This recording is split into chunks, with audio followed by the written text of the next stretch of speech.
2 tarik Januari 2026 abahikeno sengkha mialai thangka 1 tarik Januari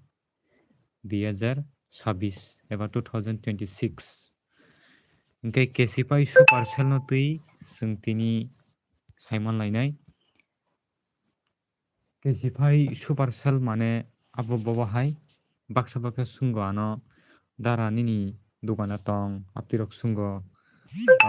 batikai mobile order khlainai ओमफ्राय Baksa साइmi ekmak bo grade ni ओमफ्राय grade kaham amrok norokno sanai tei obo second hand mobile da abar bo norokno sanai ओमफ्राय aboni bagui ang nasingnai norokni comment rok tongkha hingkha kebo comment khainai eba kebo mobile phunukdi hinui sake ang phunukna chaitoknai norok joto join khaipai baidi gabon bagui norok tiar tongdi ready tongdi ओमफ्राय जों पुइलानो जों bulk mobile tamo जोंखौ smart buy refurbish tamo single mobile tamo o jaga norok nugui tongkhana o jaga bulk mobile smart buy refurbish laptop single mobile oro tongo जों पुइला sikang phari saimalaino bulk mobile mane tamo bulk mobile mane o jaga o grade D minus grade C grade C plus abo haike kwbangma product tongo do hingke mane device tongo o jaga o kwbangma category ni kebo o je category ni bisingo no mane baksa baksa defect tongo change tongo jemon o jaga Motorola H50 Fusion no जों thanginai o jaga phaidi o jaga जों puila sikang chini nainani tamo hingkhe o jaga Q Sriput no sikang naidi do Q Sriput sikang naigra di bobo hai mobile no जों naharnai ang no tak sai khnari mano bo mobile ha kaham no o jaga naidi joto o jaga right green color joto tar mane o mobile no khe जों kaham keno जों o mobile no naharui mano tangui o jaga chini camera bo kaham display bo kaham battery rok bo joto no kaham hingke जों tei tamo omo no naharnani kwchai tongba haya diba Mongol mo happy new year dara happy new year miano happy new year lai thangka hingke o jaga sukano phunukka physical condition minor pain peel of bubble kicha abo ungui mano phiaba obo ungya phaiya kesifai amo haisi asanakse mane je swijak ki sripito abo phaiya bhaike naidi o mobile dam 11390 টাকা chini যেটা original price जों नायनो थाखाय हंके 23000 kalai do o Motorola H50 Fusion ta photo naiyano photo baise norok nainai photo nairiko pura fresh condition norok camera rok nugui mankhana hingke o je mobile no hana hingke nung aram se naharai mano tei kunu kwchana kwrui ko bini body naidi hingke ang no recommend khainai norok mobile ni body naidi ang photo rok puro ki sriput naidi hingke iko pura nung kalai khaimani tei nung oroni ungko manai phone ni bokhong eba box o mannai hingke tei tam nangba haya diba phiaba tei kaisa condition khe tamo o jaga ki sriput naidi charger le maya o jaga charger not available iko nugui mankhana norok bujikhada hingke abo nog saimankana obo bo grade C plus ni mobile hingke minus ni mobile khe nahana mano abo tak kaisa porosno phaio he diba jemon o jaga iPhone 13 tekha nog nugui mankhana 15140 টাকা omo khe compromise ma khainai one copy screen mane display change romdi tabo grade C ni mobile ang kwbangma no borok ni naharika kwbang borok khorok kamsuk naharkana grade C kaham sokpaio hingke swrango 12 khoroksa accept khaika kaham sokpaio phiaba o jaga condition tamo chini ki sripito vibrate is not working battery unknown mane battery thingno paltok jaka do battery paltok jak phano a battery original ya aboni bagui abo unknown hinui about o thangui nugnai tei camera glass broken hingke mane abo broken mane hamya hingke iko abono Hingke battery health nini busuk manai nung 85% থেকে 100% nung mannai. Grade C. Nung jodi compromise khaima ka hingka kai o mobile no naharui mano. Phiaba o jagal functional je defect tongmani nung aborok mannai abo hai. Gabon bagui norok no ang photo phunuknai nai rimani photo bo bahai iko. Oro nai di camera iko yang omhai gosungui tongo do mohai chungya. Iko ophai kan norok phun nai di. Hingkai TV ni body nai di body to kaham no pura ekdom fresh. Iko bini iko silent button volume up volume down moka sim tray khulukma joton kaham. Sudu nung phone khuluk puro tam nungnai saida man o jaga more for you o jaga sinka hingka kai battery change rok nung manui mano. Ama hai ko jaga repair khaijak.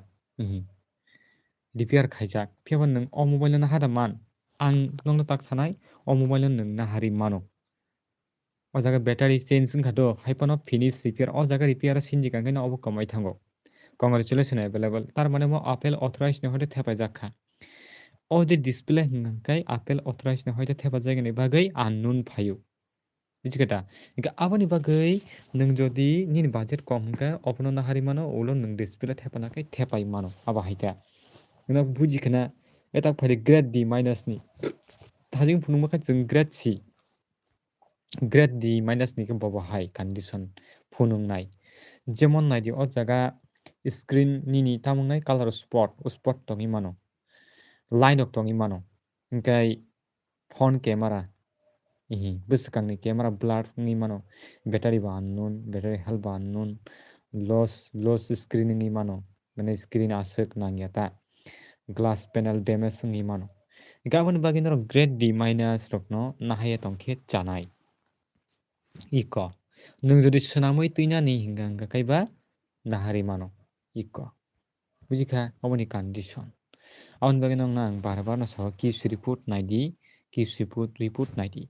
Oma 15 Pro D minus ni. Bobo hai condition naidi. Same condition. Aborong no nahayai tongkhaina sao. Gabon bagui norok nahanangkhe superb condition rok ni nahardi abonok ni bagui belai no chanai eba grade A grade B. Hingke norok saiman kana motamoti hingke tak phaidi jeng superb condition ni mobile nailena. Superb mani ke tamo. O jaga fair condition bo tongo jemon iPhone 12 Pro. O je superb condition ni mobile hingka nung photo nugui mangla. Bini keys report ma nainai. Keys report boro nungnai. Keys report hingka o jaga iko je o jaga nok function good o jaga cosmetic condition 1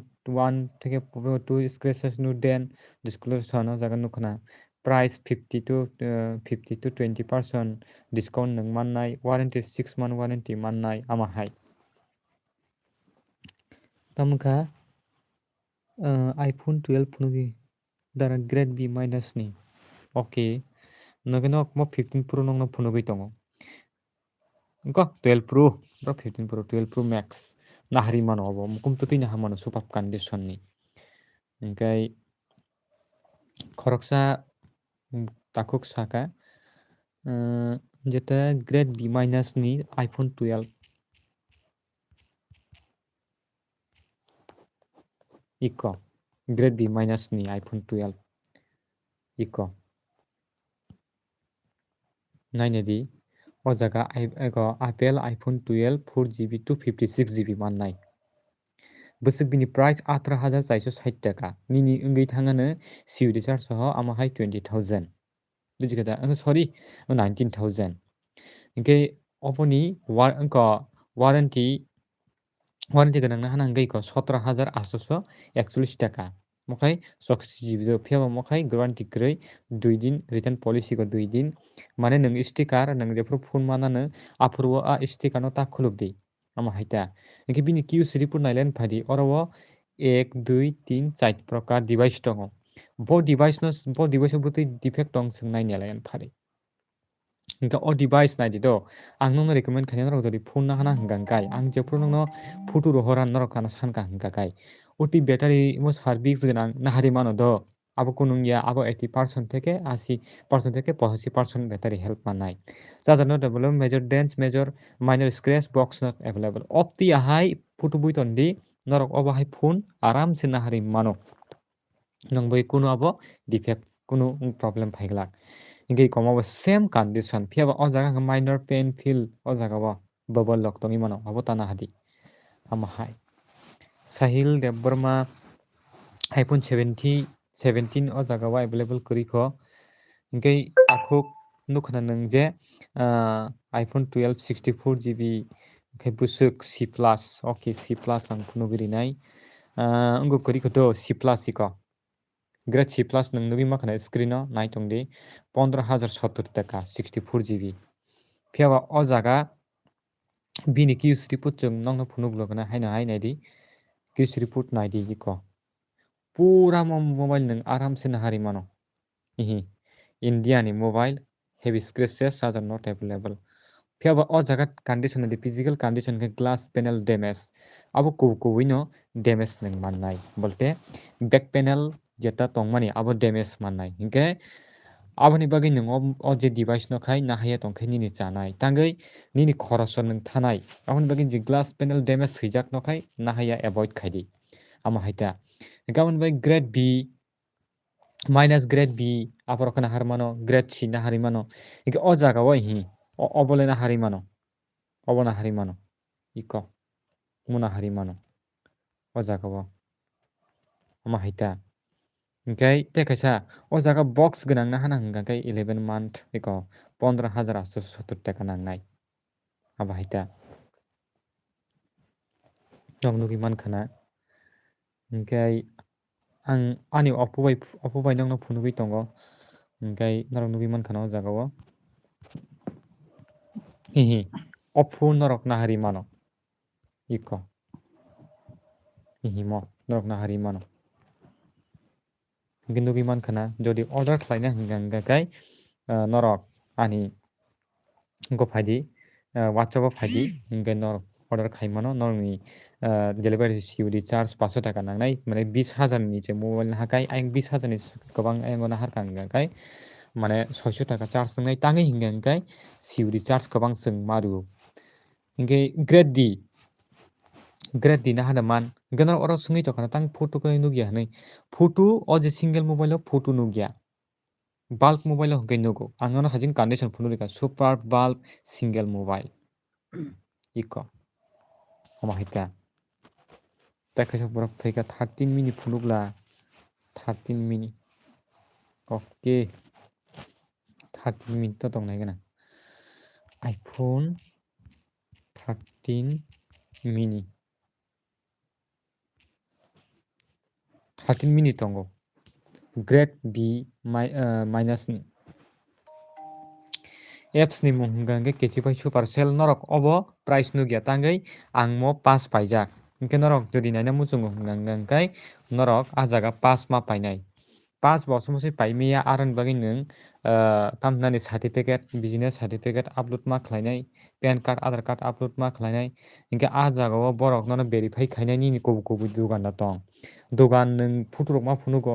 dogan nongni photo rok phunukmaya hingka kai borok nini ah je KYC khaimani reject khairio ama haita hingkai aboni bagui norok jodi phone naina muchung kai iko nong nang phone phunuknai hingke norok thingno phone khe nugui manano phiya price norok nugui manglak ah je kesipai supercell app o obo khai 13 minute 16,570 taka grade C ni condition bobo hainai di o jaga speaker not working major pen peel off bubble nok nukhna hingkai bini condition naidi photo bobo hai iko kwchak colour ni nahari mano obo kuno change kwrwi sudo battery simi kwtal paltokjak hai ko congratulations norok nugui mankhana o jaga o restart and finish hinsa o jaga norok obo nahari mano condition kaham no mane scratch kisa tongi mano iko ke body rogo naidi iko obode hai wngnaita scratch kisa tongnaita ama hai hingkai 13 minute o chikon swngnai hingkai 12 bo tongo 12 11,610 taka obo hai grade D minus ni Grade D minus ni 12 mini 64 GB grade C. Mini rok no angkai na haya kai no chukjago tangi hingkai mini rok ngkai mane gota phone belai chikonu ta amangka 12 obo hingkai display bo change khaijaka battery bo change khaijaka camera bo change khaijaka 11610 taka se iPhone 12 64 GB 128 GB no nahana kai interest toka nahari mano obo ama haita iPhone 12 mini phone ni sao okay phone runai 12 mini grade C ni okay grade C iPhone 12 mini krikha jote kaini piece no tongo jagao 7150 টাকা হি একদম condition হামি আবো মনো নাহাই Tohin চুগো grade দি minus রকনি ইক আম হাইনি phone যত হাঙ্কাই iPhone দক যত পাল দক জাক থুমি আরাম নাংবা 13 আইজ বুসুক সাদারা গ্রেড ছাদি গ্রেড তামনি ফোনুক নাই 13 দারা অ্যান্ড্রয়েড খাই না হারমায়া দা অ্যান্ড্রয়েড ও মানো অ্যান্ড্রয়েড তামনাই না সাদি गोबां एन्ड्रइड दङ जेमन आं नोंनो एन्ड्रइड फुनुंनाय ताबुक o jaga bulk mobile no ora photo bono koto yang tikai jemon romdi android mobile ni ang siri wan samsung rok tongo ta samsung galaxy S22 ultra rok tongo A52 mo hito ultra mo mane green line ganang engkai tongo de samsung A52 grade F30 ni price okit nadoni ni o tekaisa borok timuk ni takuk timuk ni nayana Samsung A52 dara timuk faijaka mane bini mung to timuk yana bin channel ni bumung tongo to bini YouTube channel tongo nadi Samsung A52 grade C plus nai nang condition phunugri bane rachini khoroksa takuk okra faijak iyom hai condition naita mokhai Android hingke aboni bisingo condition tebo kaham jat naitha hingke tola mo thangnai chwng A52 na A52s rok tongo mane jeta available abon nugnai to o jaga o hingke asuk Android ni bisingo hingkai tabuk je oro offer phungtoma hingkai asuk kaham kwrwi ama haita hingke jodi abono single o to tongnaini thaka hingkai Samsung A52 Galaxy Eco grade C মানে grade C plus মানে grade C minus ni simisi tongo teka tongo grade D minus iko obono sakung naita nahana hingka kai 128 GB tongo god kaini no 6 GB 8 GB tongo copy screen nai mane screen paltukjak manaita ama hai mo model ko samung thakabla hingke 13 ni price tei 14 phunukri hini sa okay iPhone 13 sang phunukri gana iPhone 13 grade A eco 26,900 টাকা 128 GB পুরা fresh condition new মাননাই eco জায়গা knock নুগি মানে QC report কোনো করে হি না পুরা fresh লগিও box মানা থাকা হঙ্গাকে 27,900 টাকা নাংনাই বক্স নাঙিয়া হঙ্গাকে 26,900 টাকা নাংনাই কিউসি রিপোর্ট ফোনুগি রিবানো সিঙ্গেল মোবাইল ইকো যতন কাহাম ব্যাটারি সিমি পাল্টক যাক আসুক ন একদম গ্রেট এনি মুকুম তুতি নাহার মানো প্রাইস হঙ্গাকে 26,900 টাকা সিউ রিচার্জ সহ ama hai kalayana 27,600 টাকা hirok kalayana gamo khai grade A grade B bo tongo grade B bo na hari mano grade B o hingka kai মনোনা হাদি 25,560 টাকা abo khai screen paltokjakya aboni bisingo grade B o tongo grade B 26,560 টাকা ama hai katal phai tongnai rok norok video no like khlai di tei naitongnai tei channel katal phai kene subscribe khlai di obo hari mano ama hai hingkai tengsa grade B abo grade B plus mo grade B o jaga 25,300 টাকা jottoni price kom mono hari mano 25,300 টাকা ama hai nahari mano obo nahana hingkang bai contact khai di WhatsApp tei norok kwrwnglai mano tak phunuknai iPhone 14 ang jotoni no comment nai tongo do norokni comment Apple iPhone 14 6GB 128GB grade A grade A rok no nahana nango among kono bezal kwrwi ekdom kaham fresh isri puro phunuk ri diwan ekdom kon defect kwrwi শুধু charger box mi maya hinui swijak norok nukho na joto kaham battery health bwswng mannai naidi o jaga 85% battery health abo 85% pano 90 ni above manna amo grade A ni mobile 14 takuk mongol deborma nung nugui tongkhana obo 14 hingke no ang bulk section o tlangi phunukano aboni bisingo nung klaijak nahana grade C plus bo nahari mano o jaga tikisa dam kom ni bisingo nahari mano o jaga 25,990 টাকা khlaibo nung nahari mano grade B plus bo tongo grade B bo tongo grade B nahari mano ama hai kaita hingkai single mobile hongkhe photo nugo iPhone 14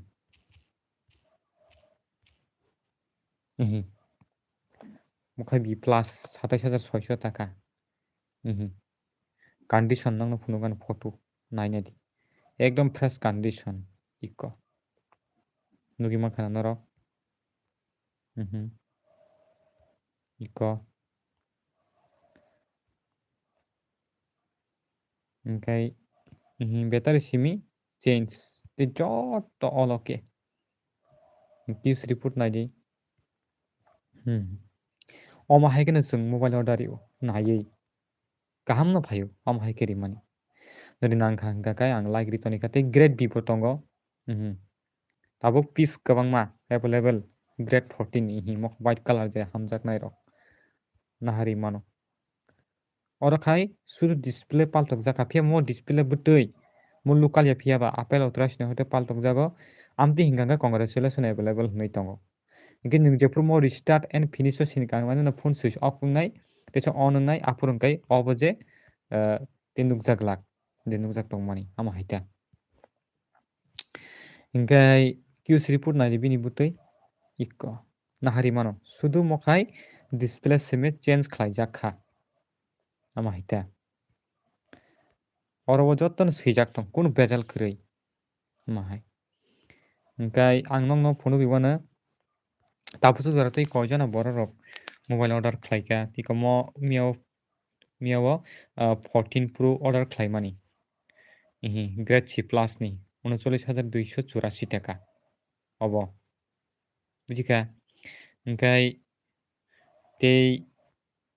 ikomo 8 plus obo khwnarogo mani mano o borokni device agartala o sokpaijak nog nugui mankhana price bo nugui tongkhana iko obo 13 pro omo order riwi deliver wngui paikha nahar paikha o borok tei kaisa o 12 bo nahar paikha phiaba obo hwnga mobile kisa defect phaimani bagui mo return khlaijak moni refund phaiyago obo grade munu grade nai tangui ating khana hingkai grade mono phunukgwi mano grade C minus ni nahar o borok dam klai obo aboni bagui minus rok no hayo tongkhai nungo grade C rok ni hingkai B minus rok nahari mano hingkai tei kaisa iko obo 12 naharka nahari ekdom bo tongthokjak suka obo khe 14,360 টাকা total 14,601 টাকা kalaikha bini mo takhukni hingkai nokno ang unboxing video rok riri kha youtube o thangui naidi hingkai obo khe grade tamhinani Grade C ni no obo ke iPhone 7 obo kaham condition no ganani chini parani no ke obo bo o borok borok na haro do first mobile order jakmani ৩,৪৪৪ টাকা obo kaham no bo phali di ko no ke o borok bono ke bo tui tongkho kubi kok jeta no no saikana ka কয়দিন রংনি পরে phi ओमफ्राय phone फायनानै नायदि o takuni nang tini phunugriwano bo hingke to Agartala tongo bini Agartala ni address wngmani bagui bini mo hingkangkai tini sipungkha Noida ni hayo do office hingkha Noida Uttar Pradesh ni bujikha bini bo exact time buforo faina hingke naidi o tracking nangno phunugriwano bini mo exact time faina hingkangkai 7 tarikh o fainai expected delivery date nangno phunugriwano naina dio jaga iko aro nubi makhana norok 7 tarikh iko expected date of delivery nubi mankhana tar mane tini order khlaikha ngo miya order khlaikha sapta kaisa hirok nangota Agartala ni borok rok hingke dokei dokei no mano hingke tagrom de ayango Telemura ayango Ambassa Komorpur ama hai digirogo hingkangkai 10 din rok nangui thangota hingke norok saiman kana ama hai hingkai norok order imano hingke oro te kaisa kok no sana tongo oro kuno scam da tong scam le kwrui scam bo mono hin nang je mani order khlaimani a manui a jagao mane hamya ba no thokaika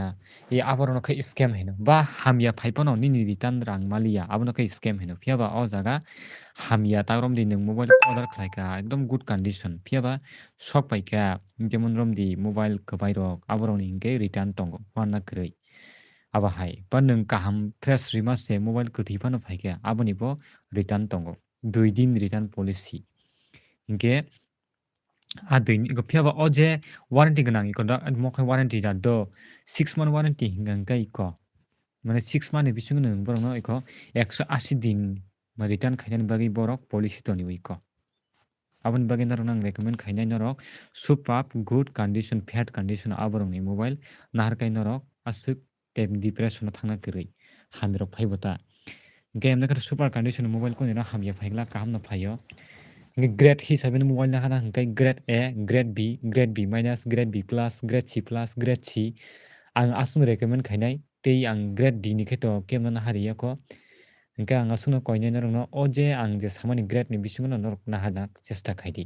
nangkhakai ama haita baksa test hisabe rogo na hanai na musungo na hanai mano romdi nini budget kom ni bisingo pano nung na hanai mano kirika hanga phiaba kono kirinani kwrui aba haita jemon om jaga OnePlus o jaga hi 11 5G Android 256 GB mane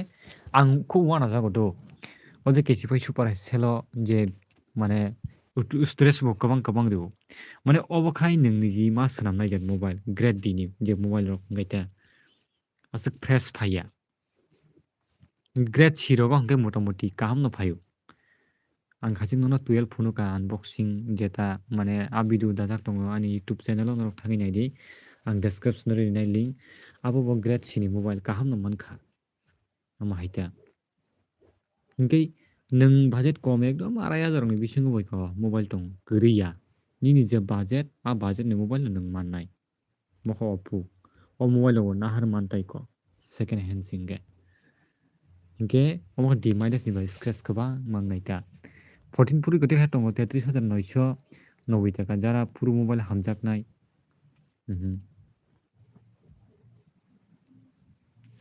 লুকি মান খানা নরক পিয়াবা জায়গা display bo change battery bo change hingke abo hingkangkai a mobile condition rok asuk long lasting lakta hingke nung aboni bagui great kaham nai order khlaikai nini bagui chanai ama hai aboni bagui sang tini o live o phaimani norok bai share khlainani hinui aba haita hingkai tekai sana muchungo o jaga o mobile ni kok sate sate jara pan card bai aadhar card link abo kisa nokno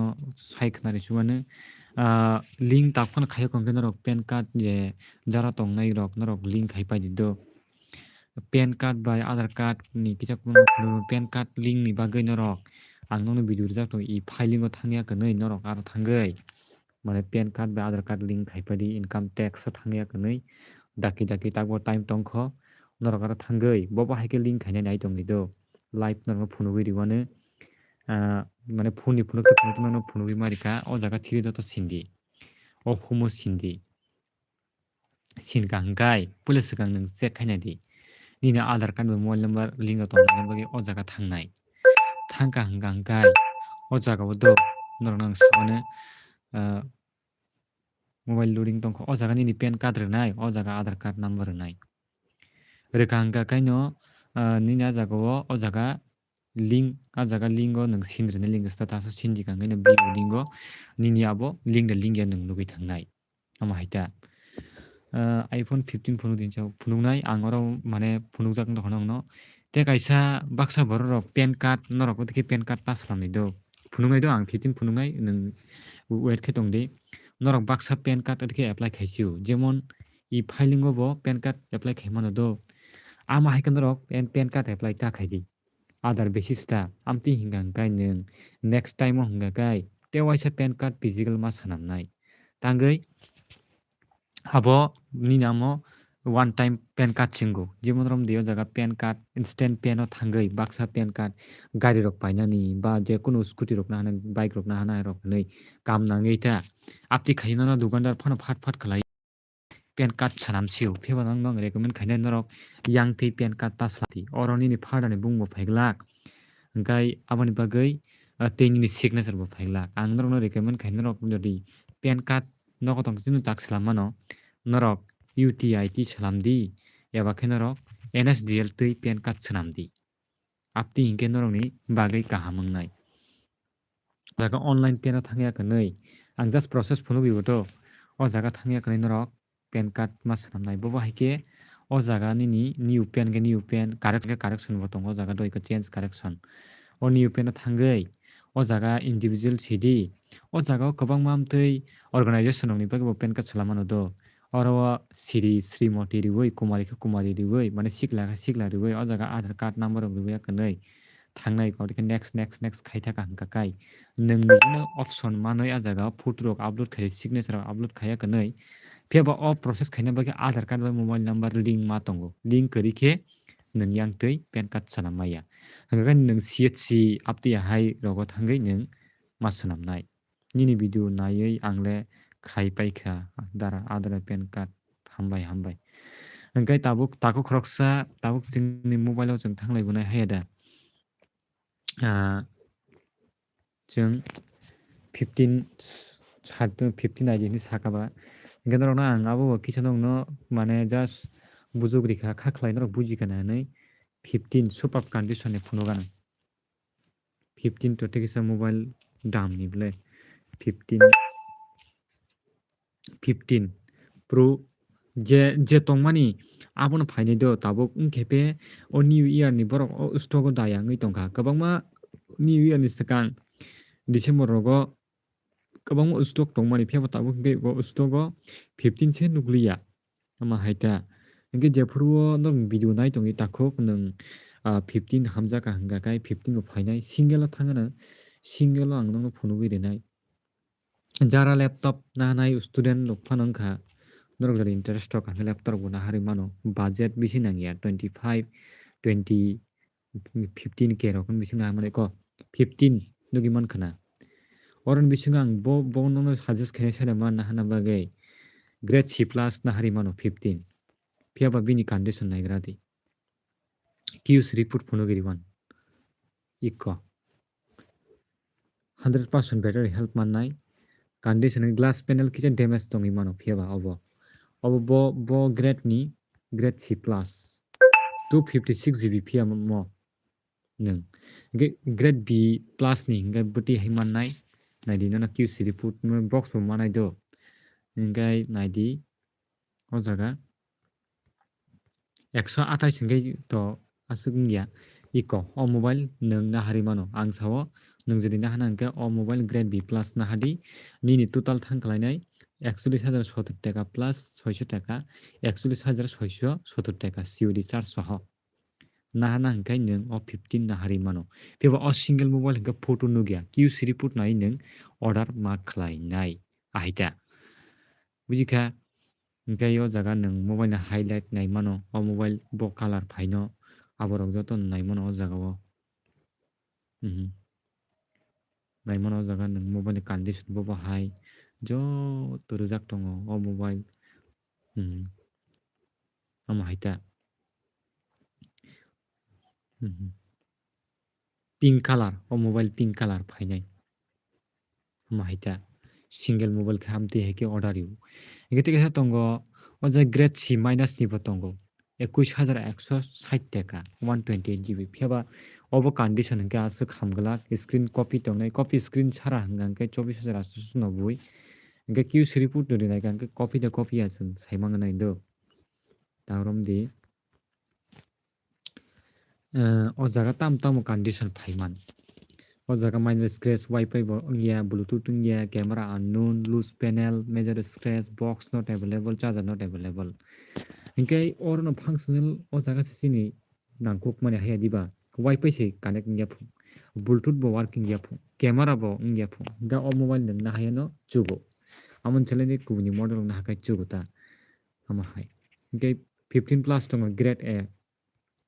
mona hari mano hingke iko 46620 taka iko 128 GB grade A ni pura condition kaham charger simimaya box mannai oboka 15 plus jara mobile kotor hamjaknai rok hingke teka sungtwisa haina hai social media mane bolte nakati social media hinjago iko chung online ni samungo te thanglai wano pan card salamnani nongno process bang sairika hingke tabuk baka sungo dara mane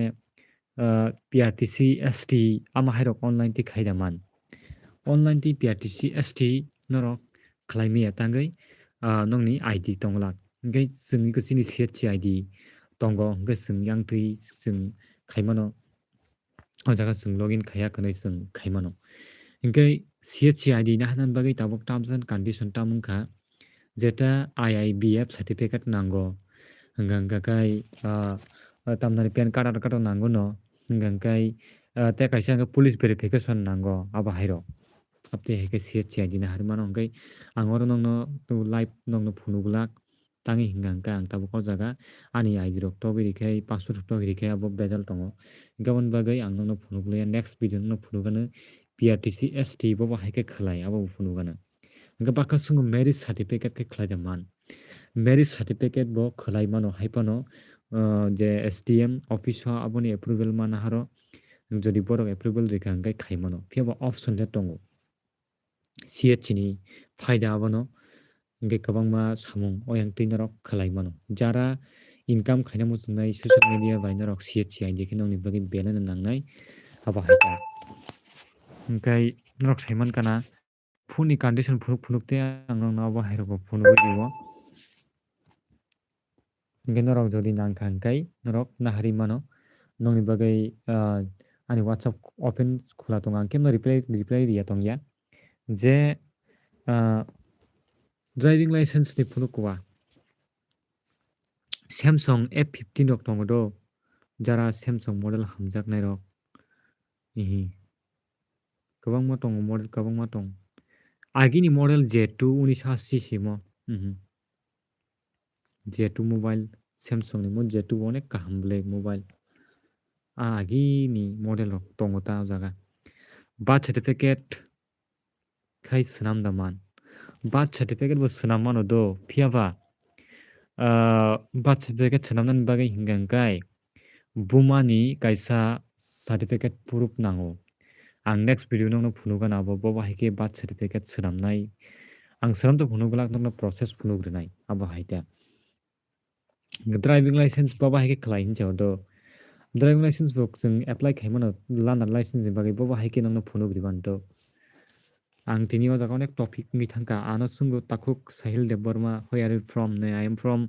Khowai ang Khowai ni se nai o jaga tamnani chung I poribohon nipon norok search khaimano ba poribohon seva ba poribohon Tripura o jaga thangoi ujeta परिबहन wngui tongmani welcome ah jaga thanginai o jaga thangui chwng o jaga khaimano do o jaga chwng mobile number rok bo update khaimano eyangtui chwng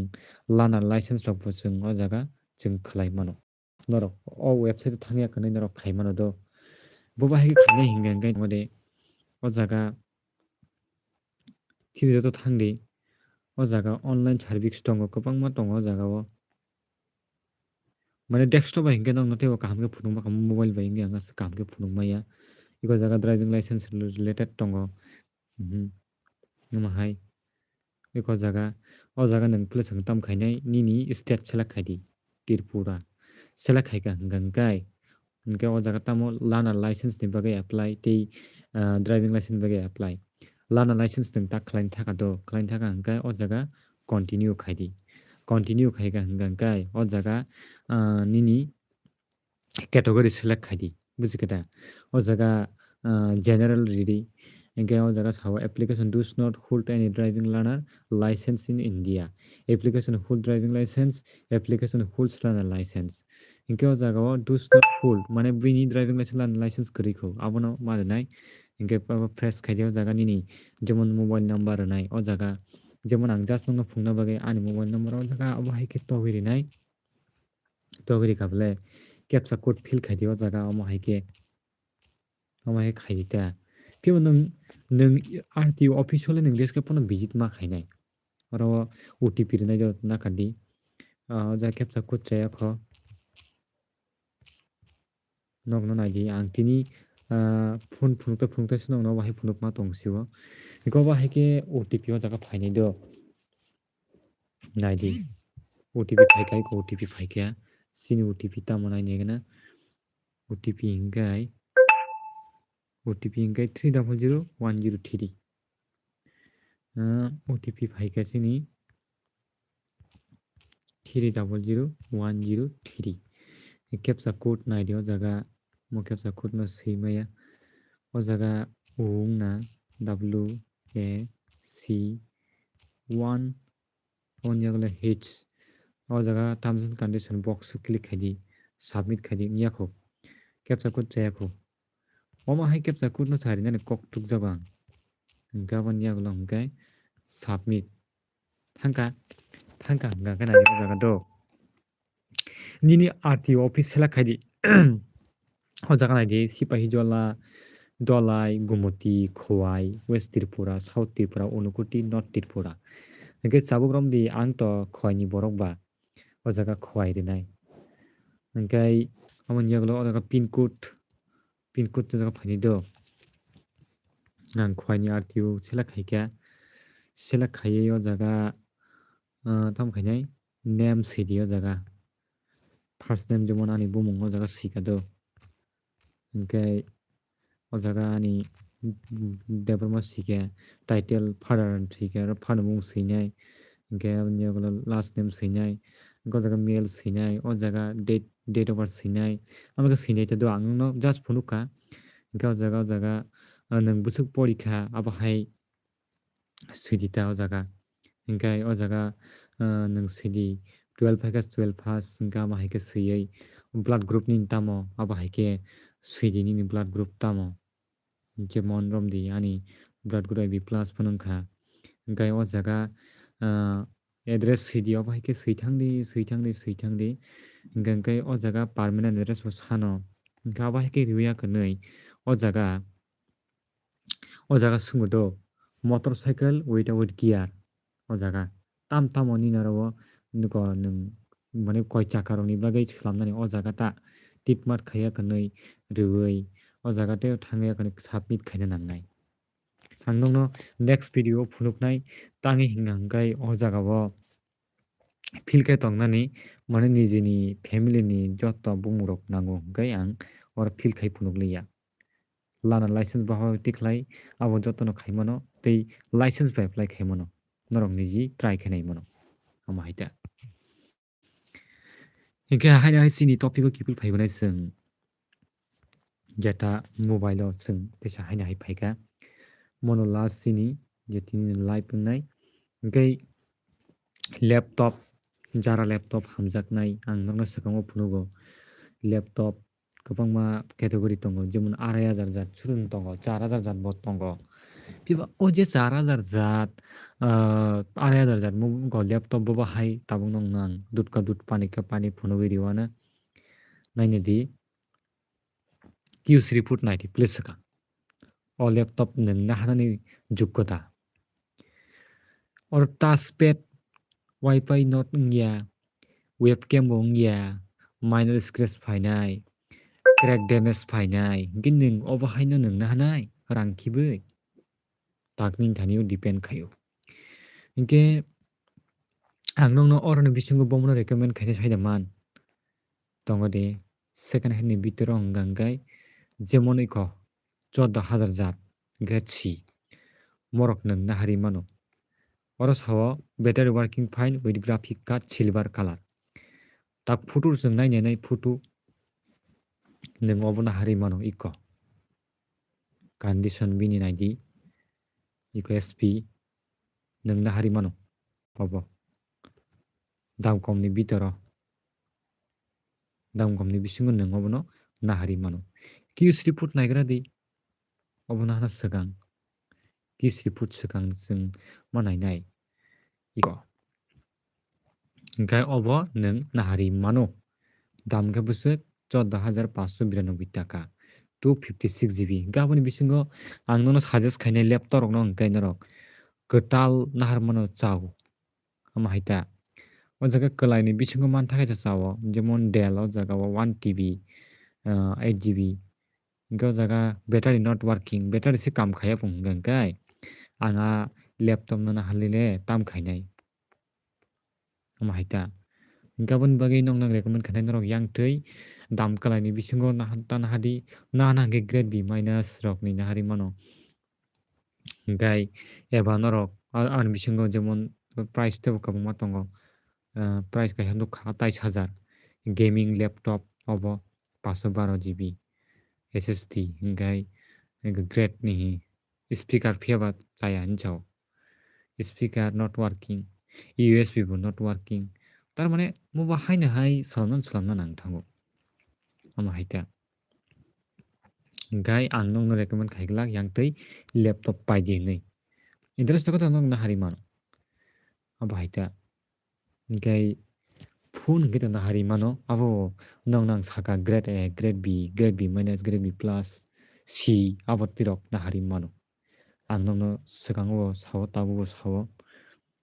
ama haita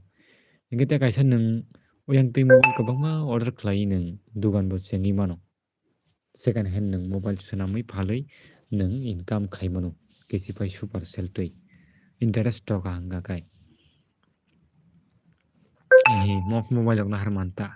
kom dam ni bisingo aramse nahari mano obo khai Samsung Galaxy S10 Lite 4G singana bo hingke jodi norok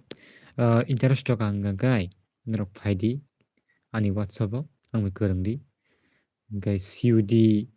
charge nangnai mobile order khlaina hingkai obo khe 11 Pro jara puro mobile hamjaknai iko abo nahari mano ta amsukno jotno hor kaham hingkai norok ang je mobile phunuka aron bising norok jodi chajakhe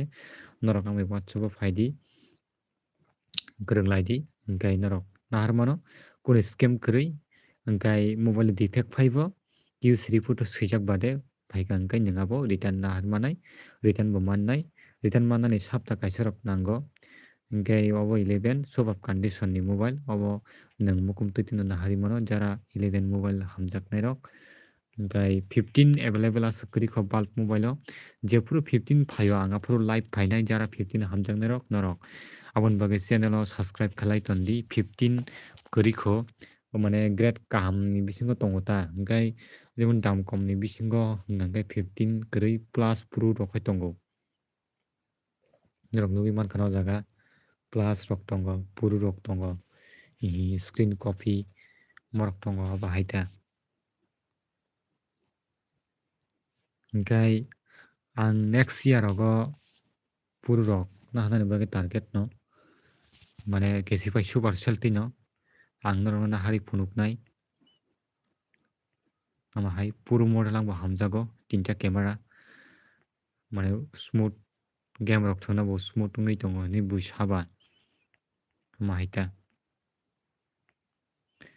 asukno jotno no hor kaham jotno kaham tongdi haina haina rok next video malai phinai norok kwrwngui tongdi obo haikano kok borok ni tech entertainment youtube channel o tei kebo nongni parani bisingo nongni friend circle bisingo painai tonga hingkai kechi super seltui ang bai kwrwng mano number hingka whatsapp number kaini tongo 9485479310 orobo norok whatsapp khai mano ongya kheba 7628035892 orobo khlai mano asukno hambai hor kaham.